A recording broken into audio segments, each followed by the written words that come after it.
Hello students, मैं विश्वजीत रंजन तुम सबों का विश्व सर पॉलिटेक्निक एकेडमी के ऑनलाइन चैनल पर सभी स्टूडेंट्स का स्वागत करता हूं। हम लोग का जो आज का टॉपिक ऑफ डिस्कशन है ये एसबीटी मैकेनिकल ब्रांच के जो भी बच्चे अभी 5th सेमेस्टर में पढ़ रहे हैं उन लोगों के लिए है। आज के वीडियो लेक्चर में जो टॉपिक हम लोग डिस्कस करने जा रहे हैं ये टॉपिक तुम लोगों के ऑटोमोबाइल इंजीनियरिंग सब्जेक्ट में जो सस्पेंशन सिस्टम का पार्ट 2 था जिसमें हम लोग व्हील टायर पढ़ रहे थे उसका एक टॉपिक है जिसमें आज हम लोग पढ़ेंगे व्हील बैलेंसिंग। ये तुम्हारे सेमेस्टर पॉइंट ऑफ व्यू से इंपॉर्टेंट क्वेश्चन है क्योंकि अभी तक पूछा नहीं गया है और हो सकता है कि इस बार एग्जाम में पूछा जाए, इसलिए ये इंपॉर्टेंट क्वेश्चन, इसको बढ़िया से पढ़िए आप लोग। देखिए, सबसे पहला बात, जब आपका व्हीकल मोशन में होता है तो आपका जो व्हील असेंबली है उस पर बहुत तरह के फोर्सेस लगते हैं। कब? जब हमारा व्हीकल मोशन में होता है। अब व्हीकल का स्पीड जब बढ़ेगा तो ये फोर्सेस जो हमारे व्हील असेंबली पर लग रहे हैं इसकी तीव्रता बढ़ जाती है। व्हीकल का स्पीड कम होगा तो ये जो फोर्सेस लग रहे हैं हमारे व्हील असेंबली पर इनकी तीव्रता, इनकी इंटेंसिटी कम हो जाती है। ठीक है। दूसरी बात, अगर हमारा व्हील असेंबली पर डिस्ट्रीब्यूशन ऑफ वेट यूनिफॉर्म नहीं होगा तो जानते क्या होगा, मेरा जो व्हील असेंबली है जब हमारा व्हीकल मोशन में होगा तो वो अप एंड डाउन मूव करने लगेगा, उछल उछल के चलने लगेगा। या दूसरी बात, अगर मेरे व्हीकल के व्हील असेंबली पर वेट यूनिफॉर्मली डिस्ट्रीब्यूटेड नहीं है तो मेरा व्हीकल जब मोशन में होगा तो उसका जो व्हील है वो वोबल करेगा, इस तरीके से साइड बाय साइड, इस तरीके से साइड जाना ऐसे आ जाएगा, ऐसे ऐसे करेगा, ऐसे ऐसे करेगा। तो ये अच्छा बात नहीं है, इसको हम लोग कहते हैं व्हील इम्बैलेंसिंग। और व्हील इम्बैलेंसिंग क्यों हो रहा है? Due to uneven distribution of weight. Weight जो व्हीकल के व्हील असेंबली पर डिस्ट्रीब्यूट है वो यूनिफॉर्म नहीं है, कहीं पर ज्यादा कहीं पर कम है। तो हम लोग क्या करते हैं, एक प्रोसेस के थ्रू, बताएंगे कैसे करेंगे, हम लोग क्या करते हैं एक प्रोसेस के through uniform distribution of weight on the wheel assembly create करते हैं ताकि मेरे व्हील असेंबली पर जो वेट डिस्ट्रीब्यूटेड है वो यूनिफॉर्म हो। एक प्रोसेस के थ्रू करेंगे, कैसे करेंगे अभी बताएंगे। और जब यूनिफॉर्म डिस्ट्रीब्यूशन ऑफ वेट हो जाएगा हमारे व्हील असेंबली पर तो ये जो प्रॉब्लम हो रहा था अप एंड डाउन मूवमेंट वाला, वोबलिंग वाला, ये प्रॉब्लम समाप्त हो जाएगा, मेरा व्हील बैलेंस्ड हो जाएगा। इसी को हम लोग कहते हैं व्हील बैलेंसिंग। कैसे करते हैं इसको भी हम लोग देखेंगे। When the vehicle is in motion, जब व्हीकल मोशन में होता है, the wheel assembly is subjected to various forces। हमारा जो व्हील असेंबली है उस पर बहुत तरीके के फोर्सेस लगते हैं which may vary with the variation in speed of the vehicle। जो स्पीड ऑफ द व्हीकल में जो वेरिएशन होगा उसके वजह से वेरी करेगा। स्पीड ऑफ व्हीकल बढ़ेगा तो फोर्सेस की तीव्रता बढ़ेगी, स्पीड ऑफ व्हीकल कम होगा तो intensity of force on the wheel assembly कम हो जाएगा। This causes the wheel to bounce up and down और वेबल साइड बाय साइड। अब फोर्सेस भी बढ़ने घटने से क्या होता है, कभी कभी व्हील मेरा ऊपर नीचे मूव करेगा, दिस कंडीशन इज, या साइड बाय साइड मूव करेगा। This condition is called wheel imbalance. इस कंडीशन को हम बोलते हैं wheel imbalance which is caused when the weight on the wheel is unevenly distributed। और ये कब होता है? जब व्हीकल पर जो वेट है वो कैसा हो, अनइवनली डिस्ट्रीब्यूटेड हो। क्लियर है? जब व्हीकल पर वेट अनइवनली डिस्ट्रीब्यूटेड होगा और जब speed of the vehicle very करने लगेगा, ज्यादा होने लगेगा, तो ये अनइवन डिस्ट्रीब्यूशन ऑफ वेट क्या कराएगा, मेरा जो व्हीकल का व्हील है उसको अप एंड डाउन मूव कराएगा या नहीं तो साइड बाय साइड वोबल कराएगा। ठीक है। कम स्पीड पर अनइवन डिस्ट्रीब्यूशन होने की वजह से भी उतना नहीं देखा जाता, हाई स्पीड पर ज्यादा देखा जाता है। ठीक है। Wheel imbalance is rectified by a process. अब ये जो व्हील इम्बैलेंसिंग है इसको हम रेक्टिफाइड करेंगे, सुधारेंगे एक process in which weight on the wheel is made to be uniform, जिसमें हम लोग देखेंगे हम लोग व्हीकल के व्हील असेंबली पर वेट को यूनिफॉर्मली डिस्ट्रीब्यूट करेंगे and the process is called wheel assembling. और इस प्रोसेस को हम लोग कहते हैं व्हील असेंबलिंग। तो याद रखना, व्हील असेंबलिंग एक ऐसा प्रोसेस है जिसके द्वारा व्हील असेंबली पर जो वेट का डिस्ट्रीब्यूशन है उसको यूनिफॉर्म किया जाता है। ठीक है, ताकि मेरा व्हीकल जब हाई स्पीड पर मूव करे, जब व्हीकल का गति वेरी करे तो उसके व्हीकल के व्हील असेंबली में कोई वॉबलिंग नहीं आए, कोई अप एंड डाउन मूवमेंट नहीं आए, एक बढ़िया सा यूनिफॉर्म है ना, साफ सुथरा मोशन हम लोग को मिले। अब करते कैसे? देखो, व्हील बैलेंसिंग दो तरीके से किया जाता है, एक स्टैटिक बैलेंसिंग और एक डायनेमिक बैलेंसिंग। दोनों को समझिए। पहले देखिए, यहाँ पर दो ऐसा बार और यहाँ पर एक स्पिंडल है जो फ्री है, जो बिल्कुल फ्री है। अब एक व्हील इस पर हम लोग चढ़ा दिए। अब देखिए, मान लीजिए सपोज कीजिए, थोड़ा सा मार्कर लेके आ रहे हैं, ये बिल्कुल फ्री है, बिल्कुल फ्री। मान लीजिए व्हील के इस हिस्से पर वेट ज्यादा होगा तो जानते क्या होगा, ये व्हील जो है ना इस तरीके से अपने आप चक्कर काट लेगा। क्या है, इतना अपने आप चक्कर काट लेगा, चाहे इस तरीके से काटे चाहे इस तरीके से काटे। क्यों काटेगा? क्योंकि वेट जहां ज्यादा होगा ना वो वाला जो भाग है वो नीचे आना चाहेगा ग्रेविटी के एक्शन के द्वारा। ग्रेविटी के एक्शन की वजह से। जैसे सपोज करो यहाँ पर वेट ज़्यादा था, जब इसको फ्री स्पिंडल पर हम रखें तो ये अपने आप रोटेट करेगा, और ये रोटेट करेगा कब तक भाई, तो जब तक ये वेट यहाँ पर नहीं आ जाए, बिल्कुल नीचे नहीं आ जाए। जैसे ये व्हील रोटेट करके यहाँ आएगा ना, ये फ्री स्पिंडल है लेकिन अपने आप रुक जाएगा। क्यों?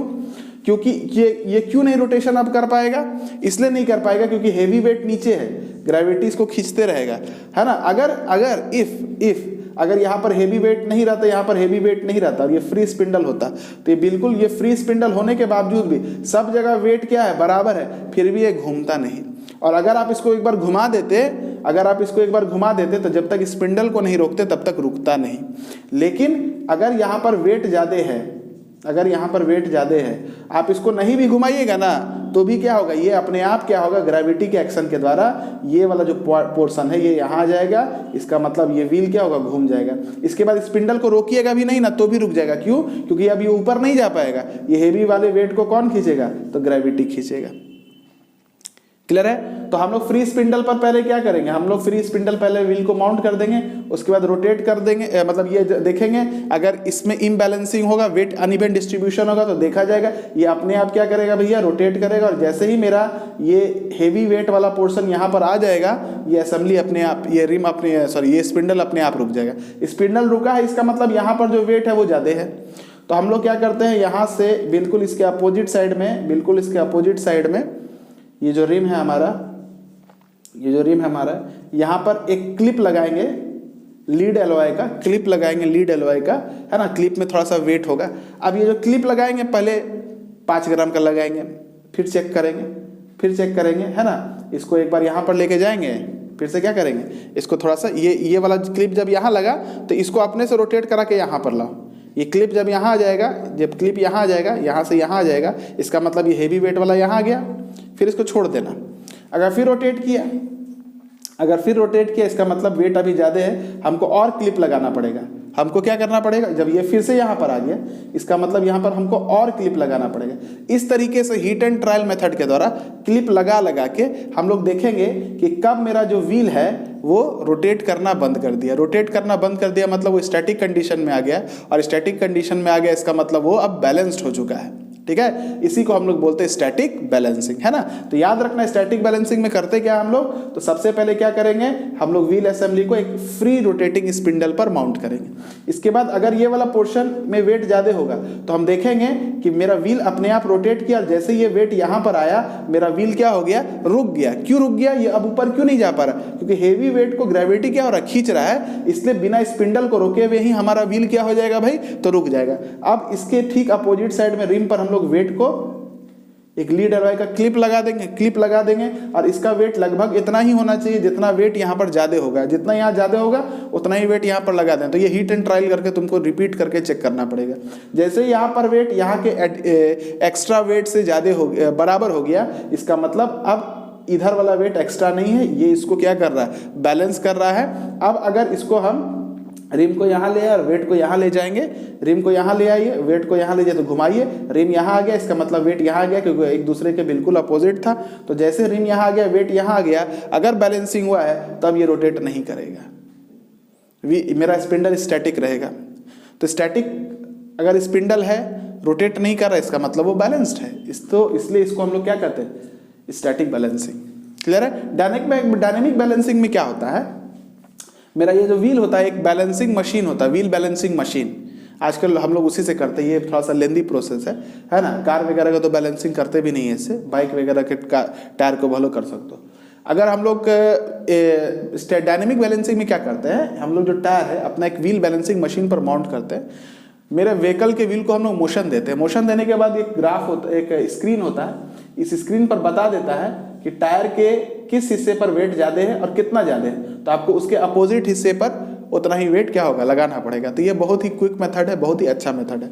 तो यहाँ पर हम लोग जो बैलेंसिंग करते हैं, यहाँ पर अब इसके बाद क्या होगा, आप इसको मोशन दीजिएगा, मोशन दीजिएगा। अगर ये बिना वोबलिंग किए मूव कर रहा है, बिना वोबलिंग किए मूव कर रहा है, इसका मतलब क्या है, मेरा व्हील बैलेंस्ड हो गया। तो यहाँ पर बैलेंसिंग हम लोग मोशन में देखते हैं और यहाँ पर बैलेंसिंग हम लोग रेस्ट में देखते हैं, इसलिए इसको कहते हैं स्टैटिक बैलेंसिंग और इसको कहते हैं डायनेमिक बैलेंसिंग। ठीक है, तो याद रखना डायनेमिक बैलेंसिंग में क्या होता है, एक बैलेंसिंग मशीन होता है ना, जिसको यहाँ से बिल्कुल ऐसे एकदम कवर किया हुआ रहता है।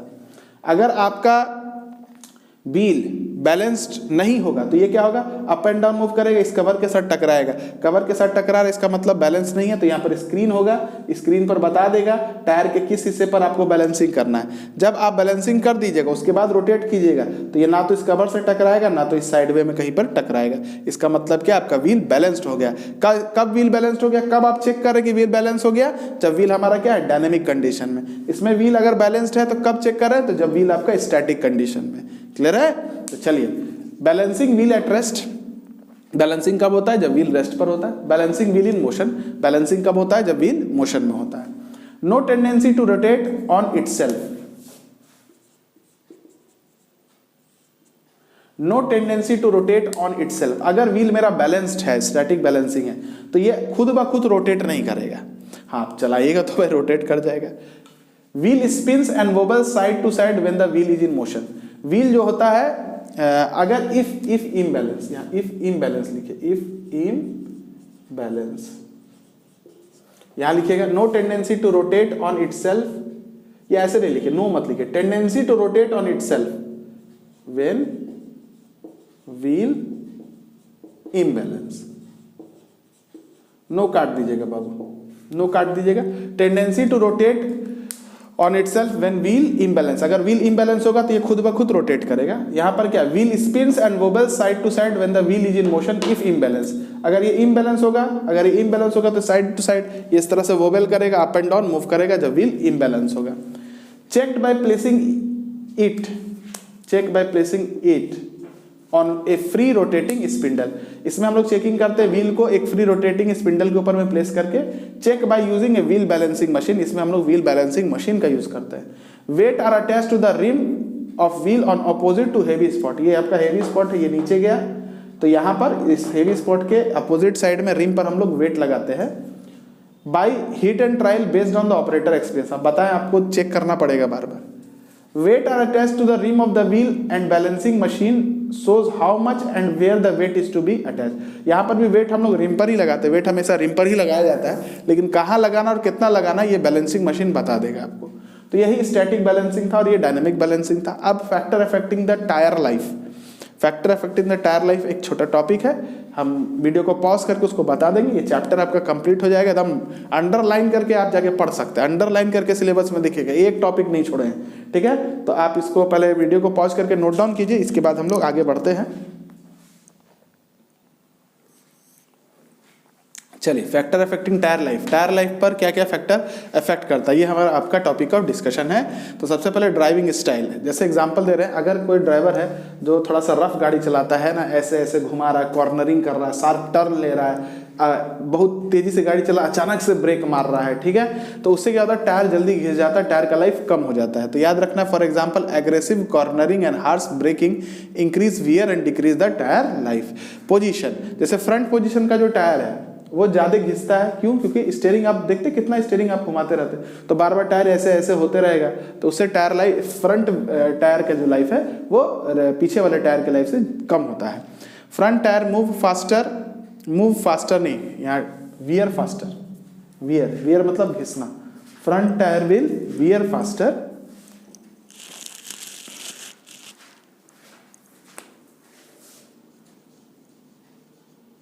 ठीक है, due to movement through steering. ठीक है, speed, high speed driving increase temperature, increase tyre wear. अगर गाड़ी ये बहुत तेजी से चलाते हैं तो उससे क्या होता है, टायर पर जो टेम्परेचर है वो बढ़ता है, ठीक है, और जिसके वजह से टायर वियर भी जल्दी होता है। प्रेशर, अब देखिए, अगर गाड़ी में कम हवा तो उसको बोलते हैं अंडर इन्फ्लेशन। अगर गाड़ी के टायर में, गाड़ी में हवा नहीं, गाड़ी के टायर में, अगर गाड़ी के टायर में कम हवा है तो बोलते हैं अंडर इन्फ्लेशन। गाड़ी के जो टायर में अगर ज़्यादा हवा है तो उसको बोलते हैं ओवर इन्फ्लेशन। दोनों से टायर वियर बढ़ता है, दोनों नहीं होना चाहिए ना, एक स्टैंडर्ड प्रेशर होना चाहिए जो हमारे व्हील के टायर में होना चाहिए। Load, heavy load increase the tyre, अगर व्हीकल पर वेट बढ़ेगा, लोड बढ़ेगा तो टायर का वियर बढ़ता है। Wheel alignment and wheel imbalancing, incorrect wheel alignment and wheel balancing, अगर व्हील अलाइनमेंट आपका सही नहीं है, इनकरेक्ट है, ये व्हील बैलेंसिंग अगर आपका सही नहीं है, इनकरेक्ट है, इंक्रीज टायर वियर, टायर का वियर बढ़ेगा और रिड्यूस द टायर लाइफ, और टायर का लाइफ कम हो जाएगा। तो ये आपका टॉपिक खत्म हो गया सस्पेंशन सिस्टम का। अब यूनिट 1 इंट्रोडक्शन का था, तो हम यूनिट 1 हमेशा ऑटोमोबाइल में लास्ट में पढ़ाते हैं, क्योंकि आपको जब पूरा ऑटोमोबाइल का नॉलेज हो जाएगा उसका व्हीकल के लेआउट पढ़ाने की जरूरत क्या, आप अपने आप समझ जाइएगा। इंजन 2 स्ट्रोक 4 स्ट्रोक हमको पता है कि पावर में आप लोग पढ़ चुके हो, तो उसको बताने की जरूरत क्या, आप लोग अपने पढ़ लीजिएगा। तो फटाफट अब यूनिट 1 हो जाएगा। एक इंट्रोडक्शन वाला एक हम लेक्चर ऐसे दे देंगे जिसमें आपको हम मेनली फोकस करेंगे। अब इंजन 2 स्ट्रोक 4 स्ट्रोक हम पढ़ाएंगे नहीं, उसे तुम लोग पढ़े होगे, पेट्रोल इंजन, डीजल इंजन सब पढ़े होगे तुम लोग। हम व्हीकल का लेआउट बता देंगे, फ्रेम क्या होता है बता देंगे, चेसिस क्या होता है बता देंगे, और एरोडायनेमिक्स इन द व्हीकल, ये एक इंपॉर्टेंट टॉपिक है जो तुम नहीं पढ़े उसको अच्छे से हम बता देंगे। लगभग और ऑलमोस्ट सारा टॉपिक तुम पावर या जितना भी हम पढ़ाएं उसको तुम लोग पढ़ चुके हो, है ना। हाँ, इंजन का क्लासिफिकेशन, जैसे कि इंजन के क्लासिफिकेशन पर, इंजन के पोजीशन पर व्हीकल का क्लासिफिकेशन, है ना, जैसे front engine vehicle, rear engine vehicle, ये सब तुमको बताएंगे, ऐसा नहीं कि नहीं बताएंगे। तो चलिए स्टूडेंट्स, उसके लिए मात्र 2 वीडियो हमको लगेगा, तो हम कभी भी बना के तुमको दे देंगे। इस वीडियो लेक्चर के लिए इतना ही रखते हैं, इंपॉर्टेंट टॉपिक खत्म हो गया। और यूनिट 1 से याद रखना 3 से 4 मार्क्स 5 मार्क्स तक कहीं क्वेश्चन आता है, उससे ज़्यादा नहीं आता नहीं है, ठीक है। इसलिए बहुत ज़्यादा पैनिक नहीं करना है, फिर भी हम उतना बता देंगे कि 70 में 70 पेपर अटेम्प्ट होगा, टेंशन नहीं लेना है। तो चलिए स्टूडेंट्स, इस वीडियो लेक्चर के लिए इतना ही। Keep watching us, keep learning our content. जय मैकेनिकल।